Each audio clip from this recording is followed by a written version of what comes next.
Assalamualaikum warahmatullahi wabarakatuh. Salam Sobat Hobi Bola. Hari ini tanggal 26 Maret 2024, kita akan menantikan laga Timnas Indonesia akan berhadapan dengan tuan rumah Vietnam, tepatnya pada pukul 19 malam nanti.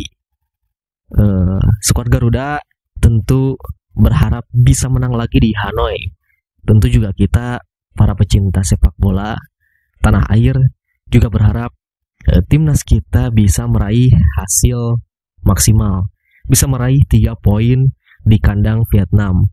Namun hal itu tentu saja tidak mudah ya, karena ada beberapa hal yang mungkin tidak mendukung Indonesia untuk meraih hasil positif ya. Di antaranya adalah kemarin dari beberapa berita masalah dari pemain timnas kita yang kurang fit, ada yang cedera, ada yang demam, begitupun dengan akumulasi kartu. Sehingga pada pertandingan nanti betul-betul tidak mudah untuk timnas meraih 3 poin. Namun di sisi lain, menurut saya ada beberapa faktor yang membuat Indonesia rasa-rasanya bisa mengalahkan Vietnam nanti malam. Salah satunya yaitu di kubu Vietnam, terutama di pelatih mereka sendiri, yaitu Philippe Troussier, yang mendapat beban ataupun tekanan yang sangat berat di pundaknya.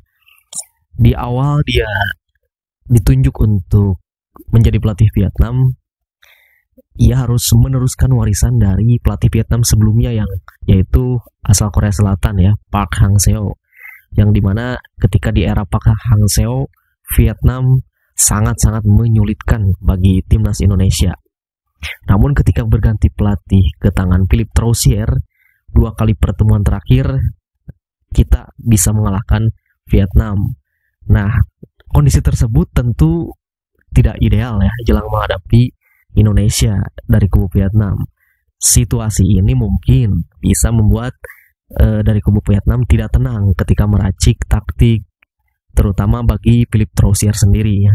Ketika mungkin nanti Vietnam mendapatkan hasil yang kurang maksimal, bisa saja dari pihak Federasi Vietnam akan memecat pelatih Philippe Troussier.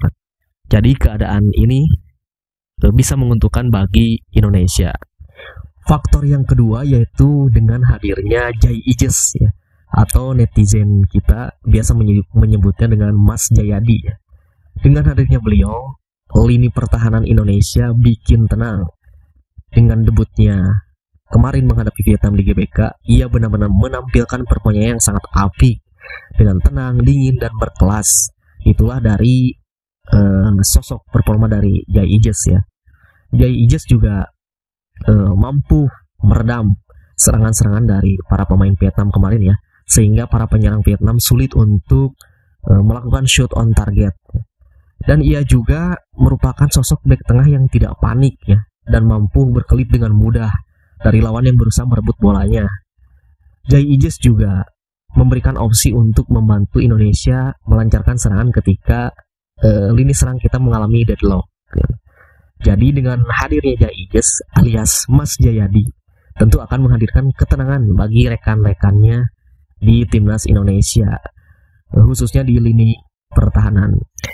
Faktor yang selanjutnya yaitu adalah lemparan ke dalam arahan atau throw in arahan ya.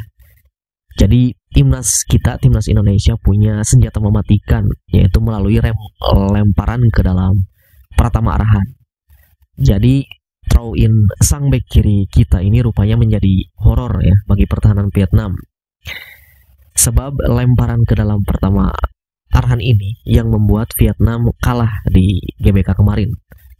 Jadi skema itu masih kita bisa lakukan ketika pertandingan malam nanti, yang masih bisa kita andalkan dengan skema tersebut.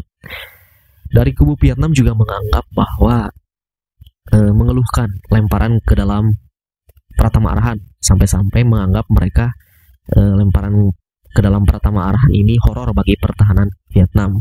Bahkan menurut berita Vietnam sampai mempelajarinya ke Jepang katanya ya, untuk mengantisipasi lemparan ke dalam dari Pratama Arhan ini. Cuman kita belum tahu apakah Pratama Arhan ini nanti bisa dimainkan atau tidak, karena kemarin menurut kabar Pratama Arhan dinyatakan kurang fit ya. Kita doakan semoga Pratama Arhan bisa bermain nanti malam. Faktor yang selanjutnya yaitu katanya bakal sepi penonton ya. Kita juga nggak tahu ya kenapa sampai saat ini katanya tiket yang dijual panitia pun belum terjual habis ya. Berbeda dengan ketika saat bermain di GBK kemarin, Timnas Indonesia mendapat dukungan penuh ya dari supporter Indonesia. Tiket yang dijual panitia pun ludes habis terjual. Tentu saja Vietnam pun berharap dukungan serupa ditunjukkan oleh pendukungnya di Hanoi. Namun sayangnya mereka harus gigit jari. Menurut kabar, tiket yang mereka jual untuk Stadion Maidin malam nanti masih sepi peminat ya. Dan menurut laporan minggu kemarin kalau tidak salah, tiket itu baru terjual sekitar 13.000 lembar. Padahal kapasitas dari Stadion Maidin itu mencapai 40.000 tempat duduk. Artinya Vietnam kemungkinan besar akan mendapatkan dukungan tidak maksimal ketika pertandingan malam nanti, dan ini mungkin bisa menjadi salah satu faktor keuntungan juga untuk pemain timnas kita. Faktor yang berikutnya adalah dengan hadirnya tambahan amunisi baru untuk timnas Indonesia. Mereka adalah sang Profesor Tom Haye dan Ragnar Oratmangun.